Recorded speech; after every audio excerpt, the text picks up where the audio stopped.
Halo teman-teman, pada kesempatan kali ini kita akan mempelajari salah satu materi linguistik, yakni morfologi. Sebelum itu, izinkan kami untuk memperkenalkan diri terlebih dahulu. Yang pertama ada saya sendiri, Luhulistia Dewi, selaku moderator.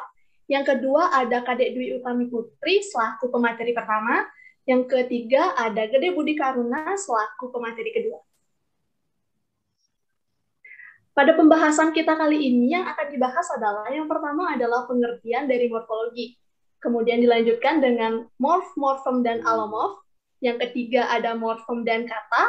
Yang keempat ada prosedur analisis morfem. Dan yang terakhir ada proses morfologi. Untuk materi pertama akan dijelaskan oleh pemateri pertama. Kepada pemateri pertama disilakan. Terima kasih atas waktu yang telah diberikan kepada saya oleh moderator. Di sini saya akan menjelaskan tentang pengertian morfologi. Selain bunyi yang diungkapkan dalam fonologi, bahasa dibangun oleh beberapa segmen. Salah satu segmen pembangun bahasa adalah kata. Kata merupakan satuan bebas yang dapat berdiri sendiri. Kata dapat dikonstruksikan menjadi berbagai bentuk yang berbeda untuk mengemban makna yang berbeda pula. Nah, cabang linguistik yang menelaah sistem pembentukan kata ini disebut morfologi. Matthew pada tahun 1974 mengatakan bahwa morphologize as a study of form of the word. Dari definisi tersebut, muncullah suatu persoalan, yakni jika kata dapat dibentuk, unsur apakah yang digunakan untuk membentuk kata tersebut? Nah, hal ini akan dibahas pada pembahasan berikutnya. Dalam menganalisis morfologi, terdapat 3 istilah yang sangat penting, berbeda, tetapi memiliki makna yang saling berkaitan. Nah, ketiga unsur tersebut adalah morf, morfem, dan alomorf. Yang pertama adalah morf. Morf memiliki 3 definisi. Yang pertama, sebagai fonem atau urutan fonem yang berasosiasi dengan makna. Contoh, buku, beli, ambil, ke, di, dan lain sebagainya. Lalu yang kedua, morf dinyatakan sebagai anggota morfem yang belum ditentukan distribusinya. Contoh, i dalam kata kenai disebut sebagai morf. Yang ketiga, morf dinyatakan sebagai wujud konkret atau wujud fenomis dari morfem itu sendiri. Contoh, men merupakan bentuk konkret dari men yang bersifat abstrak. Nah, secara sederhana, morf dapat diartikan sebagai nama untuk sebuah bentuk yang belum diketahui statusnya.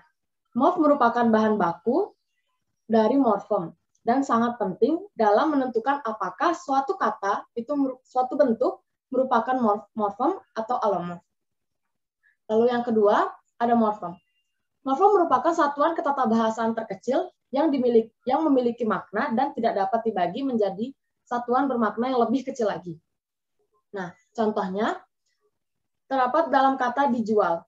Dijual jika dipecah menjadi kata di dan jual.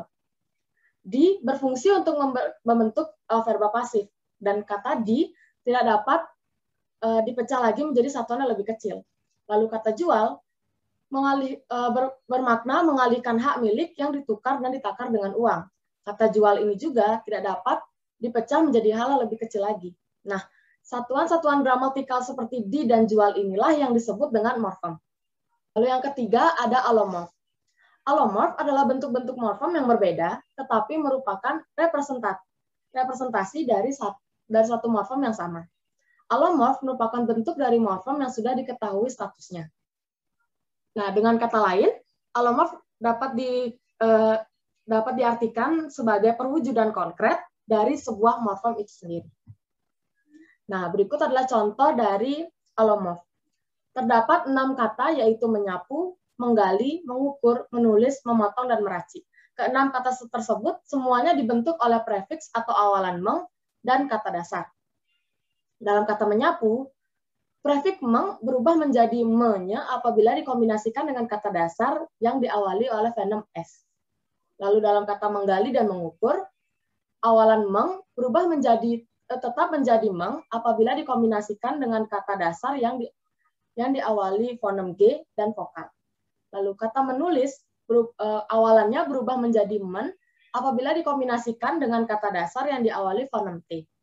Kata memotong, awalan meng berubah menjadi men apabila dikombinasikan dengan kata dasar yang diawali dengan fonem P.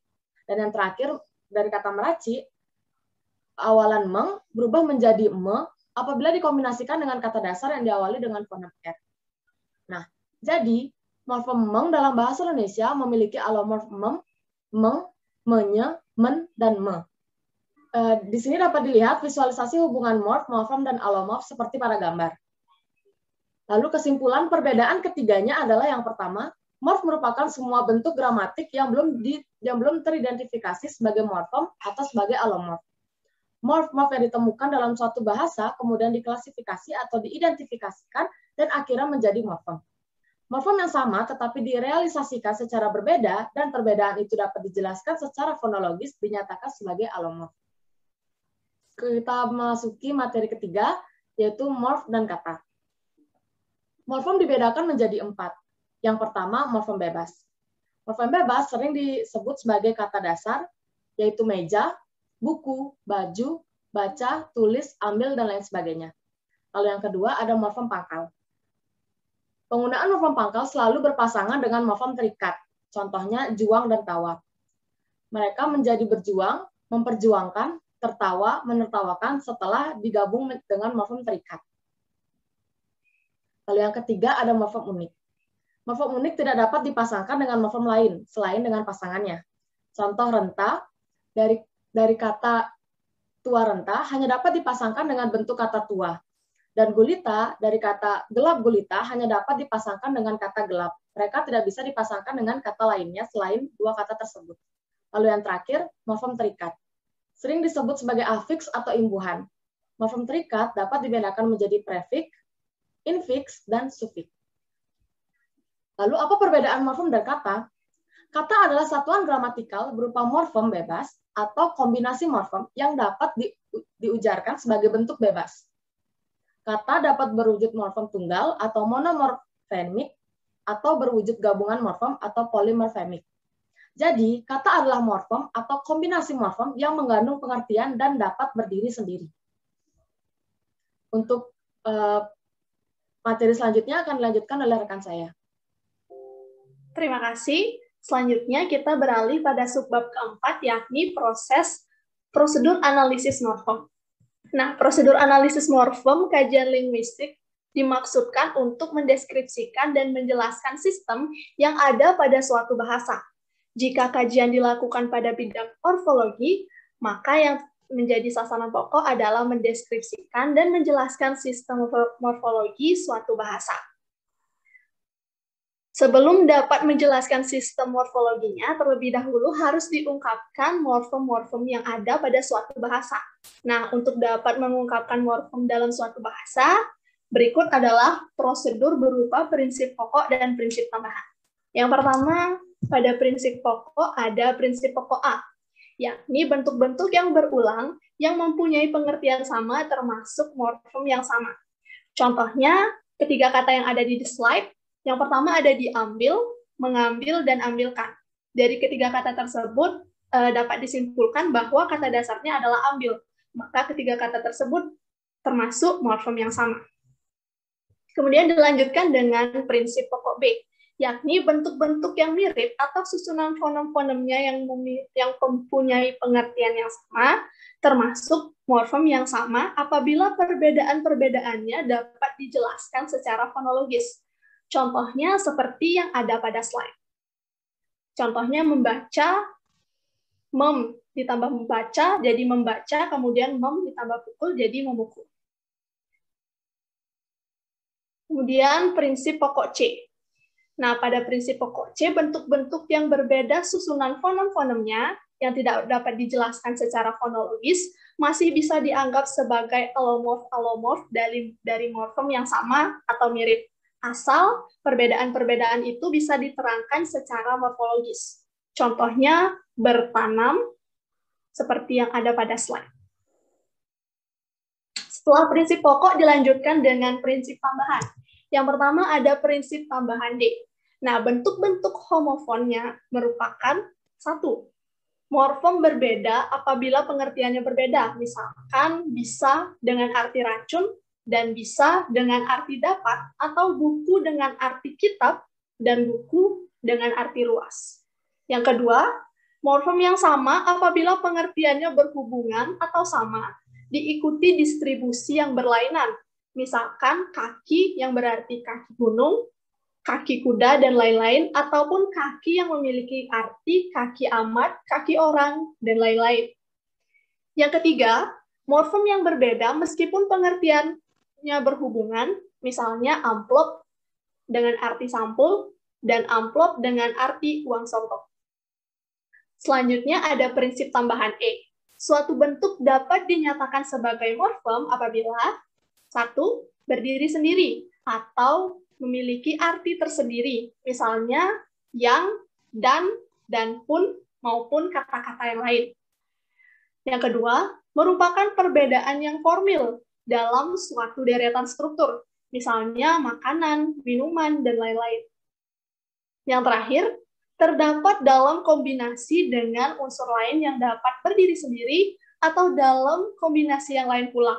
Contohnya pasca panen, pasca sarjana, pasca gempa, dan lain-lain.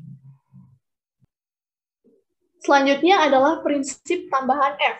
Yang pertama, jika suatu bentuk terdapat dalam kombinasi satu-satunya dengan bentuk lain dan tidak dapat berdiri sendiri atau tidak dapat berkombinasi dengan bentuk lain, bentuk tersebut adalah morfem.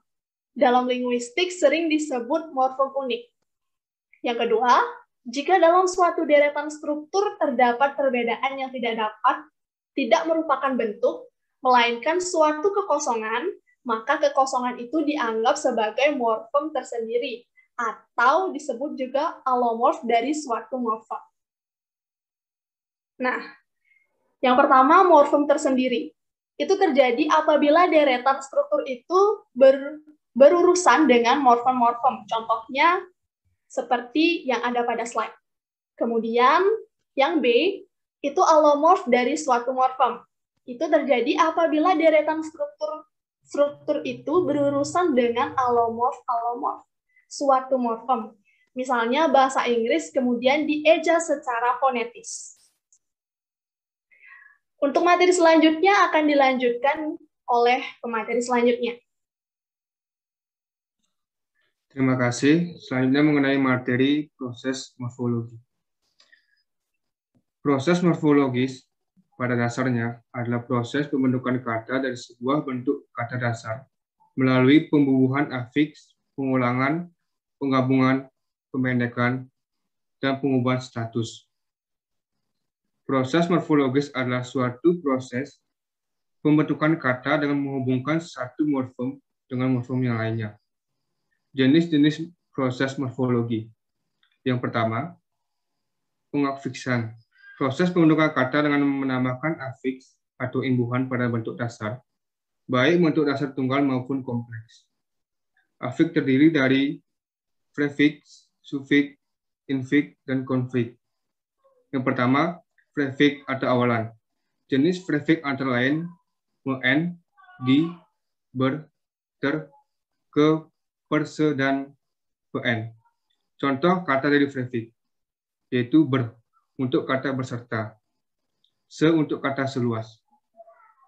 Selanjutnya, sufiks atau akhiran. Jenis sufiks dalam bahasa Indonesia adalah i, an, dan kan.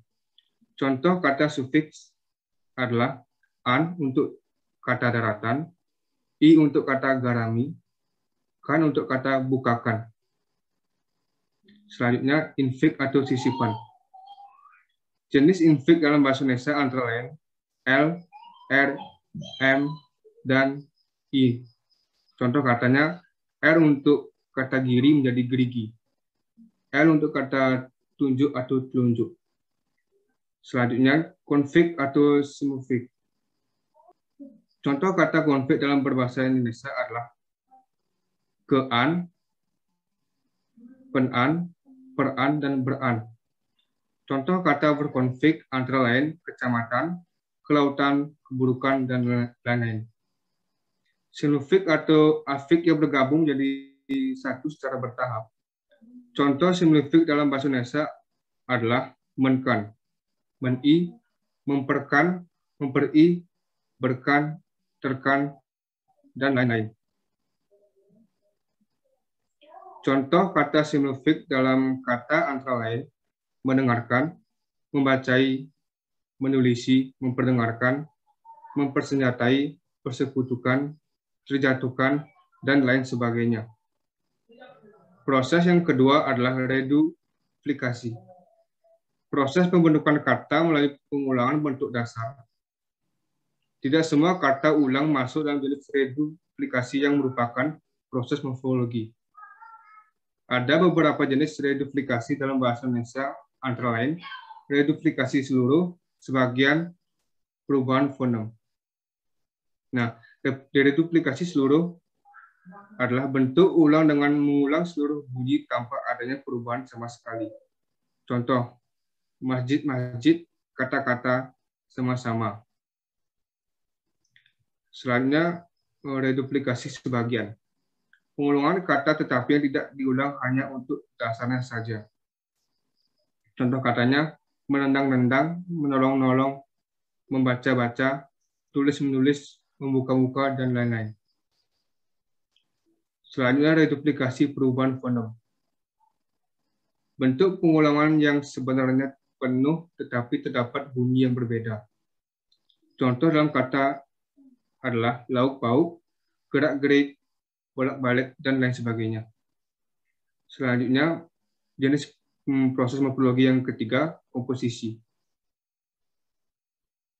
Proses morfologi dengan cara menggabungkan dua morfem dan membentuk satu kesatuan makna. Ciri-cirinya adalah hubungan unsur pembentukan rapat, unsur pembentukan tidak dapat dipertukarkan, dan salah satu atau semua unsurnya merupakan pokok kata. Contoh dalam kata kamar mandi, kambing hitam, rumah sakit, kaki tangan, dan lain sebagainya. Selanjutnya proses yang keempat, abreviasi atau pemendekan. Proses morfologis dengan cara menanggalkan satu atau sebagian morfem sehingga menjadi bentuk baru yang mempunyai status kata. Pemendekan dibagi menjadi beberapa jenis, yaitu pemenggalan, kontraksi, akronim, singkatan, lambang huruf, perubahan intern, dan pergeseran kategori. Nah, pemenggalan adalah pembentukan kata melalui suku kata dari suatu morfem yang biasanya muncul dalam bahasa lisan. Contoh, bu, pak, dok, kak, ti, dan lain sebagainya. Yang kedua, kontraksi adalah proses pembentukan kata dengan cara meringkas morfem dasar atau gabungan morfem. Contoh, tak, takkan, begini, begitu, kenapa, kan, mas, dan lain sebagainya. Yang ketiga, akronim adalah proses pembentukan kata melalui penggabungan huruf atau suku kata atau bagian lain yang ditulis atau dilafalkan sebagai kata dan biasanya dipakai sebagai hiburan. Contoh katanya Kutilang Darat, Simatupang, Manula, Balita, dan Batita. Nah, yang keempat, singkatan adalah proses pembentukan kata melalui pemendekan berupa huruf. Pelafalan diajar huruf demi huruf atau diucapkan kepanjangannya. Contoh, MPR, DPA, SPD, SMA, KM, dan lain sebagainya. Yang kelima, lambang huruf adalah proses pembentukan kata yang menghasilkan satu huruf atau lebih yang menggambarkan konsep. Kunatitas, satuan atau unsur. Contoh, GR, CM, C, dan I, dan lain sebagainya. Yang keenam, perubahan intern atau proses pembentukan kata melalui perubahan vokal atau konsonan yang terdapat dalam morfem dasar. Contoh katanya, dewa-dewi, pemuda-pemudi, saudara-saudari, karyawan-karyawati, dan lain sebagainya. Yang ketujuh, pergeseran kategori adalah pergeseran kelas kata sebagai akibat adanya proses morfologi. Dari yang awalnya tergolong kelas kata benda, akibat proses morfologi menjadi kelas kata kerja. Contoh katanya, batu membatu, besar membesar, kuning-menguning, dan lain sebagainya. Baik, itu dia tadi penjelasan mengenai materi linguistik, yakni morfologi. Untuk pertanyaan-pertanyaan yang akan diajukan, dapat diajukan di forum diskusi yang telah disediakan. Terima kasih.